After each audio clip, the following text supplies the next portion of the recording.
ओम शांति। आज 27 सितंबर 2022 है और आज प्यारे बाबा के साकार रूप से चले हुए मधुर महावाक्यों को स्पष्ट करेंगी आदरणीय आशा दीदी।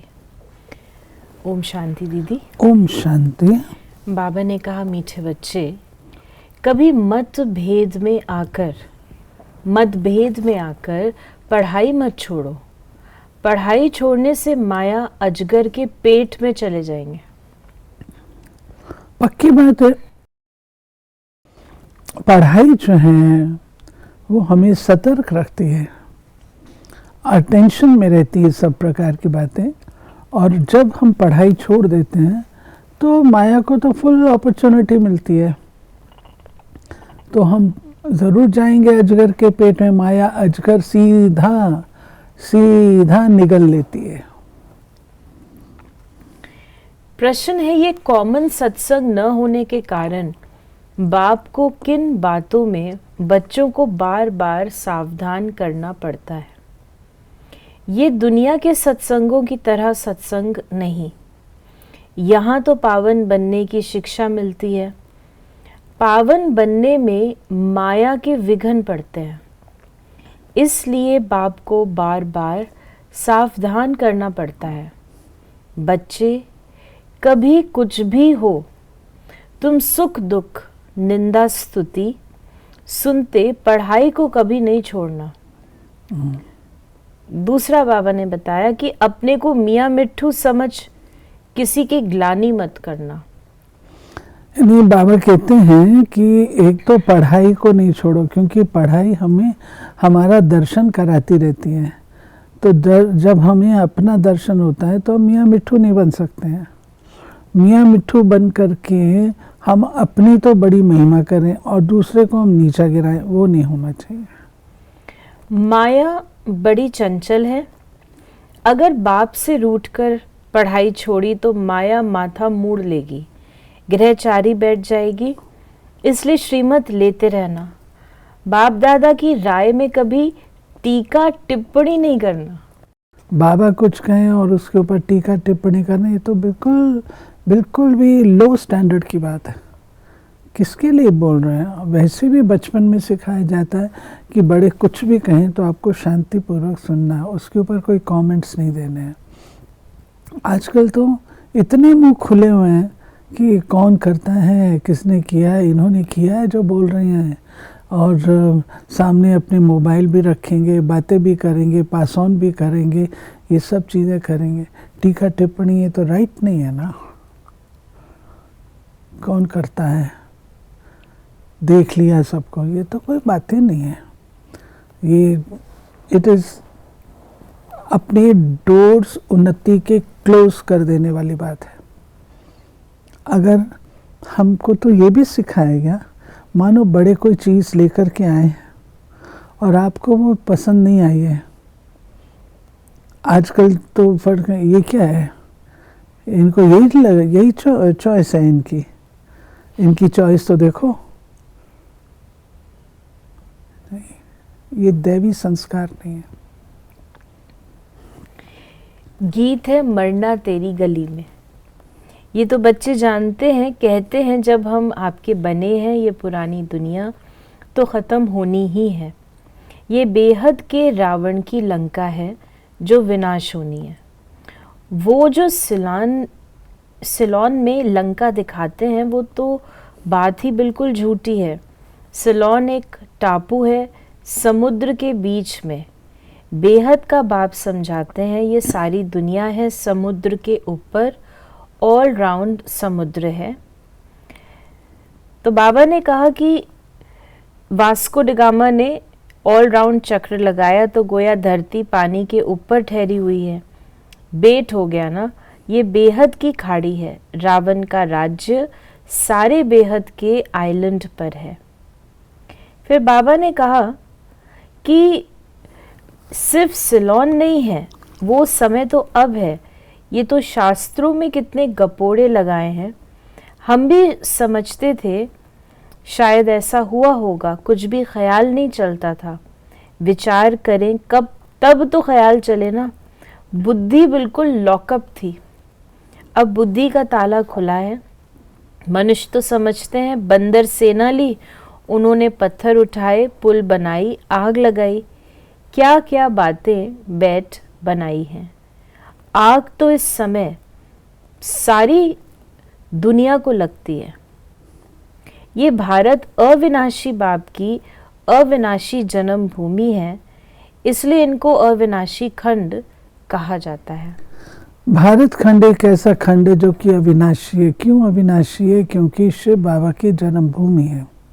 शिव बाबा ने इसी पतित खंड को पावन खंड बनाया था भारत।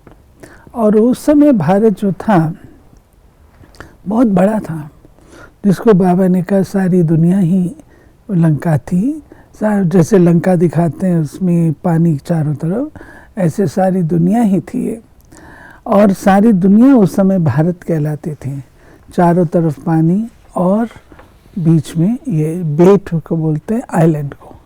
फिर बाबा ने हम बच्चों को कहा कि शास्त्र तो पढ़ते रहते हैं, उनका दोष तो है नहीं। बाबा कहते हैं सतयुग में ये शास्त्र, कहानियाँ, नॉवेल्स आदि तो होंगी नहीं।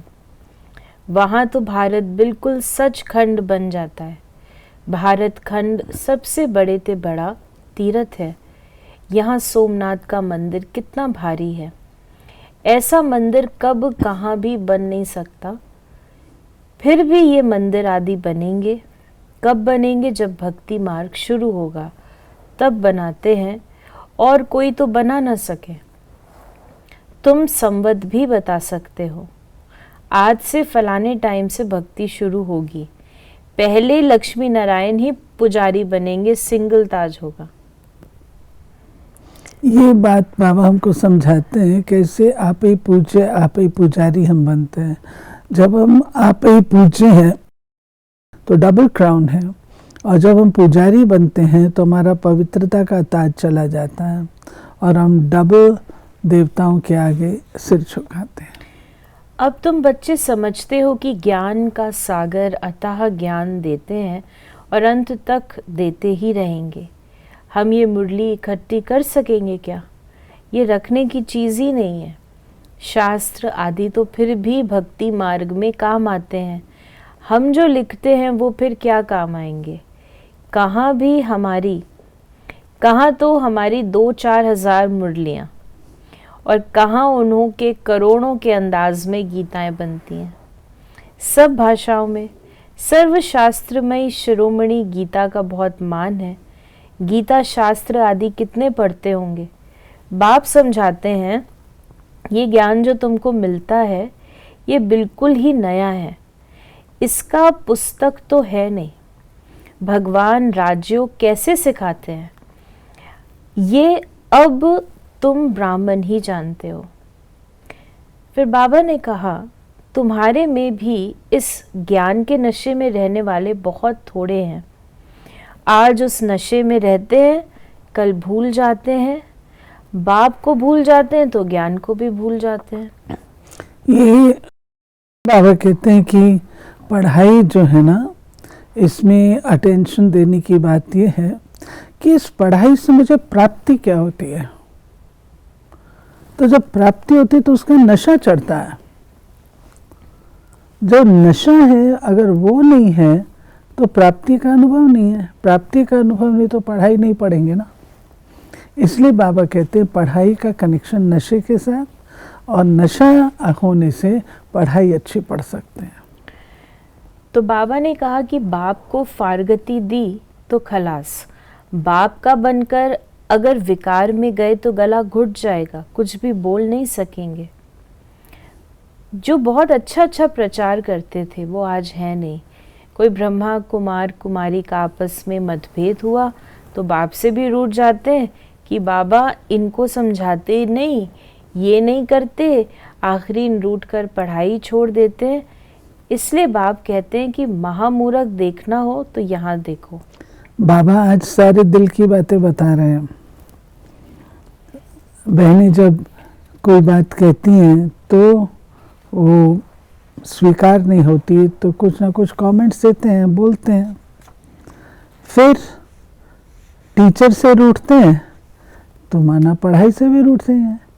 टीचर ने तो मुरली सुनानी है, अब टीचर की शक्ल देखना नहीं चाहते हैं तो मुरली भी मिस हो जाती है।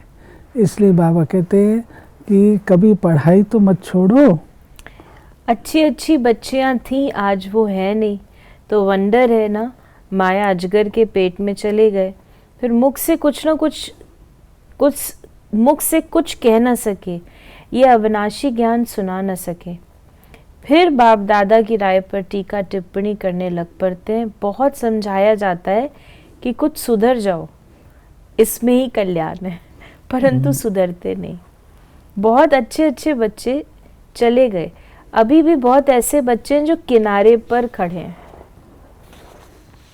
ब्लड से लिखकर प्रतिज्ञा लिखकर भी छोड़ देते हैं। बच्चों को तो बाप की पूरी श्रीमत पर चल बाप से पूरा वर्षा लेना चाहिए। फिर बाबा ने कहा कि तुम कितना धीरज से बैठ समझाते हो, ये सृष्टि का चक्र कैसे फिरता है, कैसे तुम स्वदर्शन चक्रधारी बने हो। बाप कहते हैं ब्राह्मण कुलभूषण स्वदर्शन चक्रधारी, शंख चक्र गदा पदमधारी तुमको कहते हैं। वो कहेंगे क्या देवताओं की महिमा अपने बच्चों को दे रखी है। बाप कहते हैं हे स्वदर्शन चक्रधारी, हे कमल फूल समान पवित्र बनने वाले, हे गदाधारी। ये बाप ही समझाते हैं, दुनिया क्या जाने। तो बाबा ने कहा कि बाबा कहते हैं माया 1 सेकंड में गिरा देती है, सेकंड में जीवन मुक्ति से सेकंड में जीवन बन पड़ते हैं, फारगती दे देते हैं खलास। निश्चय हुआ ये बादशाही लो, संशय हुआ खलास। बाबा कहते हैं अमृत नहीं, बाबा कहते हैं चढ़ने और गिरने में 1 सेकंड ही लगता है। अगर संशय आया तो बस 1 सेकंड की बात है, गए। अमृत वेले उठ विचार सागर मंथन करो, और तो सारा दिन में टाइम नहीं मिलता। फिर आज बाबा ने हम बच्चों को वरदान दिया, स्वमान में स्थित रहे, हद की इच्छाओं को समाप्त करने वाले इच्छा मात्रम अविद्या भाव। जो स्वमान में स्थित रहते हैं उन्हें कभी भी हद का मान प्राप्त करने की इच्छा नहीं होती। एक स्वमान में सर्व हद की इच्छाएं समा जाती हैं, मांगने की आवश्यकता नहीं रहती। हद की इच्छाएं कभी भी पूर्ण नहीं होती हैं। एक हद की इच्छा अनेक इच्छाओं को उत्पन्न करती है, और स्वमान सर्व इच्छाओं को सहज ही संपन्न कर देता है। इसलिए स्वमानधारी बनो तो सर्व प्राप्ति स्वरूप बन जाएंगे, अप्राप्ति व इच्छाओं की अविद्या हो जाएगी। अपना लक्ष्य देखें तो सर्वगुण संपन्न ये सब कुछ तो है, लेकिन एक बहुत सुंदर शब्द बाबा ने कहा, सर्व प्राप्ति स्वरूप। सर्व प्राप्तियों के स्वरूप बनना, केवल उनके अथॉरिटी टिटुलर नहीं, लेकिन स्वरूप बनना, धारणा में रहना, तो इच्छा मात्रमा विद्या। फिर बाबा ने कहा स्लोगन में, हर परिस्थिति में स्वयं को मोल्ड कर लेने वाला ही रियल गोल्ड है। तो ये थे बाबा के आज के मधुर महावाक्यों का स्पष्टीकरण। यदि आपके मन में कोई सवाल है तो उसे SMS करें या WhatsApp करें 8826599309 पर। ओम शांति।